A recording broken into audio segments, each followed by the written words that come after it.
कैसे तैसे करके अपनी पत्नी के पास गए। इस हालत में देखकर उनकी पत्नी ने पूछा, क्या हुआ? लेकिन वो बताना नहीं चाहते थे। फिर उन्हें बतानी पड़ी। उसके बाद जो हाल उस माँ को हुआ वो आप अंदाज़ा नहीं लगा सकते। फिर वो दोनों भागकर आरजी कर मेडिकल कॉलेज के हॉस्पिटल पहुंचे। वहां पहुंचने के बाद उन्होंने जो देखा वो काफ़ी दर्दनाक और भयभीत करने वाला दृश्य था। उनकी नज़रों के सामने उनकी बेटी लेटी हुई थी, जो अर्धनग्न अवस्था में खून से लथपथ पड़ी थी। ये सब देखकर वो अपनी सारी होश खो चुके थे। उन्हें कुछ भी समझ नहीं आ रहा था कि ये क्या हुआ है। बस एक मुर्दे लाश की तरह सिर्फ चिल्ला रहे थे कि बेटी उठ जा, कुछ नहीं हुआ है मेरी बेटी को, देखो मेरी बेटी अभी उठेगी। लोगों ने उन्हें समझाया और डॉक्टर की बड़ी को पोस्टमार्टम के लिए भेज दिया गया। पोस्टमार्टम रिपोर्ट के खुलासे हुए हैं जो जबरन संबंध बनाने के कारण लेडी डॉक्टर के निजी अंग पर गहरा घाव पाया गया है। लेडी डॉक्टर का दरिंदों ने लगातार गला, नाक और मुंह को दबाया रखा। इसके कारण डॉक्टर का थायराइड कार्टिलेज टूट गया। दरिंदों ने महिला डॉक्टर का सिर दीवार से सटा दिया, जिससे वह जोर से चिल्ला न सके। पेट पर फाइट से मारा गया। इसके कारण पेट, होंठ और अंगुलियों सहित बाएं पैर पर चोट है। दरिंदों ने महिला डॉक्टर के साथ इतनी दरिंदगी के साथ बलात्कार किया कि उसकी आंख का चश्मा टूटकर उसकी आंखों में घुस गए। दोनों आंखों से खून बहने लगा। फिर भी दरिंदे नहीं रुके और अपनी वहशियाना दरिंदगी जारी रखी और फिर उसके निजी अंगों से भी खून बहने लगा। महिला डॉक्टर के चेहरों को नाखूनों से दरिंदों ने खुरच डाला। इससे साफ पता चलता है कि महिला ने बचने का पूरा संघर्ष किया, लेकिन वहशी दरिंदों ने उसे नोच डाला। दोस्तों, मेरे ख्याल से आरोपी संजय रॉय एक अकेला कातिल नहीं है, उसके साथ और भी आरोपी शामिल है, जिन लोगों ने मिलकर लेडी डॉक्टर के साथ घिनौना हरकत किया। दोस्तों, जब सीबीआई ने अस्पताल के उन 4 जूनियर डॉक्टरों से भी पूछताछ किया जिन्होंने घटना से पहले लेडी डॉक्टर के साथ डिनर किया था, तो उन लोगों ने बताया कि वो हम लोगों के साथ खाना खाकर बोली कि मैं सेमिनार रूम में सोने जा रही हूँ। तभी दरिंदों ने उसके साथ गलत कर दिया। तभी उस पर एक या एक से अधिक लोगों ने हमला किया, उसके साथ बलात्कार किया और उसे इतनी बेरहमी से मार डाला कि उसकी गर्दन और पेल्विस टूट गई। सीबीआई ने यह पता लगाने की कोशिश कर रही है कि घटना से पहले क्या हुआ था और घटना के समय जब वह चीखी चिल्लाई होगी तो उसके साथियों ने क्यों नहीं सुना। दोस्तों, इस मुद्दे पे अभी जांच चल रही है। जैसे ही पुख्ता रिपोर्ट सामने आएगी तो मैं आपको बता दूंगा।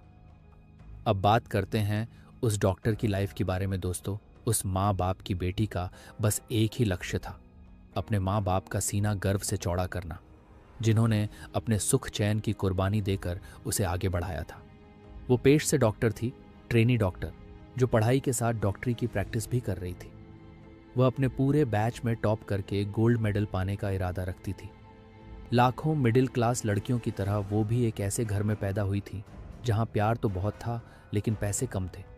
उसके लिए कुछ भी आसान नहीं था। कोलकाता के भीड़भाड़ वाले इलाके सोडपुर के एक छोटे से स्कूल से लेकर कोलकाता के आरजी कर मेडिकल कॉलेज में पढ़ने तक हर कदम उसके लिए एक नई उम्मीद थी। अपनी बेटी को कामयाब देखने के लिए उसके पिता ने अपनी छोटी सी दर्जी की दुकान पर दिन रात मेहनत की, पैसे बचाए और उसने भी स्कूल कॉलेज में पूरी ताकत लगा दी ताकि उसका सपना अधूरा न रह जाए। वह एक समझदार बेटी थी। ऑटो, रिक्शा, ट्रेन से स्कूल, कॉलेज या दोस्तों के साथ जाती, लेकिन कभी कोई शिकायत नहीं की। बस यही चाहती थी कि उसके लिए कोई अलग नियम न बने और वो अपनी मेहनत की दम पर आगे बढ़े, पापा की कमाई से नहीं। वे एक दूसरे के लिए जीते थे। बेटी उनकी शान थी और माँ बाप उसकी दुनिया। उसकी पढ़ाई पूरी होने के बाद उनके जीवन में प्यार और पैसा दोनों आने वाले थे। घर का कर्ज उतर जाएगा और पैसे की टेंशन खत्म हो जाएगी। माँ बाप, दोस्त, टीचर सब उसे फाइटर कहते थे। वो हार नहीं मानने वाली लड़की थी। एक रात ने सब कुछ खत्म कर दिया। वो बेटी अब दुनिया में नहीं रही। कुछ दरिंदों ने बेरहमी से उसका बलात्कार करके हत्या कर दी है। पीड़िता के 67 वर्षीय पिता ने हमारे सहयोगी संस्थान टाइम्स ऑफ इंडिया को बताया, हम एक गरीब परिवार हैं और हमने उसे बहुत कठिनाई से पाला है। उसने डॉक्टर बनने के लिए बहुत मेहनत की। हमारे सारे सपने एक रात में चकनाचूर हो गए। वह एमबीबीएस के उन छात्रों के एक बैच से थी जिन्होंने कोविड महामारी का खौफनाक दौर देखा था। मरीजों की सेवा करना उसको अच्छा लगता था। आरजी कर मेडिकल कॉलेज को वह अपना दूसरा घर कहती थी। वह मरीजों के इलाज में दिन रात लगी रहती थी।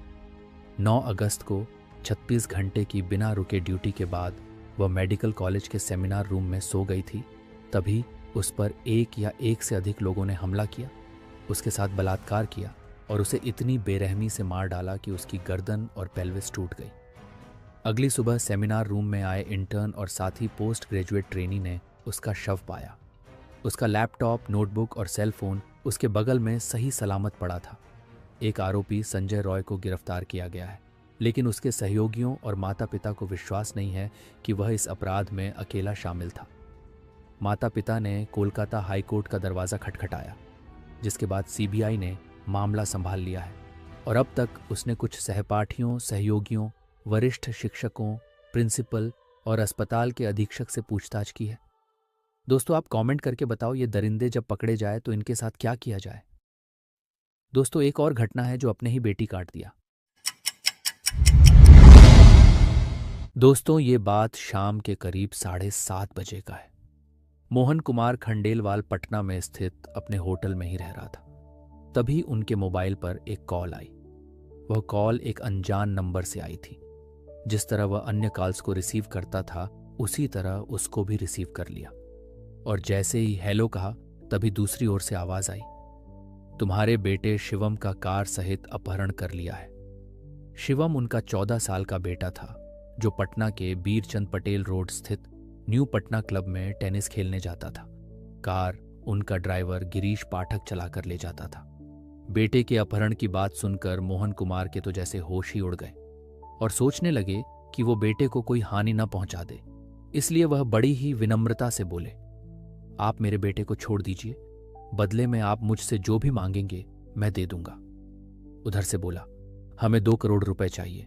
पैसों का इंतजाम करने के लिए कल दोपहर 2 बजे तक का वक्त दिया जाता है। तुम तब तक पैसों का इंतजाम कर लो और अगर तुमने पैसे नहीं दिए या फिर कोई चालाकी दिखाने की कोशिश की तो तुम बेटे से हाथ धो बैठोगे। अपहर्ता ने मोहन को चेतावनी दी।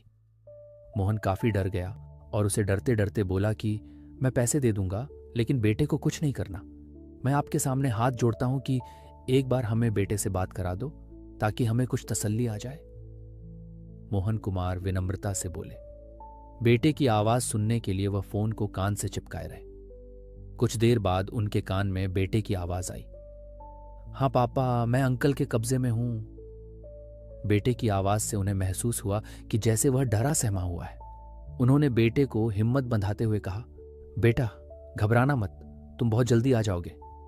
इससे पहले कि वह और कुछ कहते, दूसरी ओर से फोन डिस्कनेक्ट हो गया। उन्होंने कई बार हेलो हेलो कहा। इसके बाद भी कोई प्रतिक्रिया नहीं मिली तो जिस नंबर से उनके फोन पर कॉल आई थी, कॉल बैक किया, लेकिन फोन स्विच्ड ऑफ हो चुका था। उस नंबर को उन्होंने कई बार डायल किया, लेकिन स्विच्ड ऑफ होने की वजह से वह नहीं लग सका। उन्होंने अपने ड्राइवर गिरीश पाठक को फोन लगाया, लेकिन उसका फोन भी स्विच्ड ऑफ आ रहा था। अपहरण शिवम का हुआ है तो ड्राइवर का फोन बंद क्यों है? अपहर्ताओं ने क्या उसे भी अपने काबू में कर रखा है या वह उनके चंगुल से बाहर है? यह बात वह समझ नहीं पा रहा था। मोहन कुमार की घबराहट बढ़ गई। वह होटल से सीधे कौशल्या एस्टेट स्थित अपने घर पहुंचे। उन्होंने सबसे पहले पत्नी से पूछा, शिवम टेनिस खेलने के लिए घर से कितने बजे निकला था? तो उसकी पत्नी ने बोली, रोज की तरह वह शाम 4:15 बजे निकला था। मगर क्या हुआ उसे? आप ये सब क्यों पूछ रहे हैं? न चाहते हुए भी मोहन कुमार को बेटे के अपहरण की बात पत्नी को बतानी पड़ी। बेटे के अपहरण की खबर सुनते ही पत्नी रोने लगी। तब मोहन कुमार ने उन्हें समझाते हुए भरोसा दिलाया कि उनकी अपहर्ता से बात हो चुकी है, जल्द से जल्द बेटे को उनके पास से ले आएंगे। तुम चिंता मत करो। जिस टेनिस क्लब में शिवम प्रैक्टिस करने जाता था, मोहन ने फोन से उस क्लब के संचालक से संपर्क किया तो पता चला कि शिवम आज क्लब में पहुंचा ही नहीं था। इसका मतलब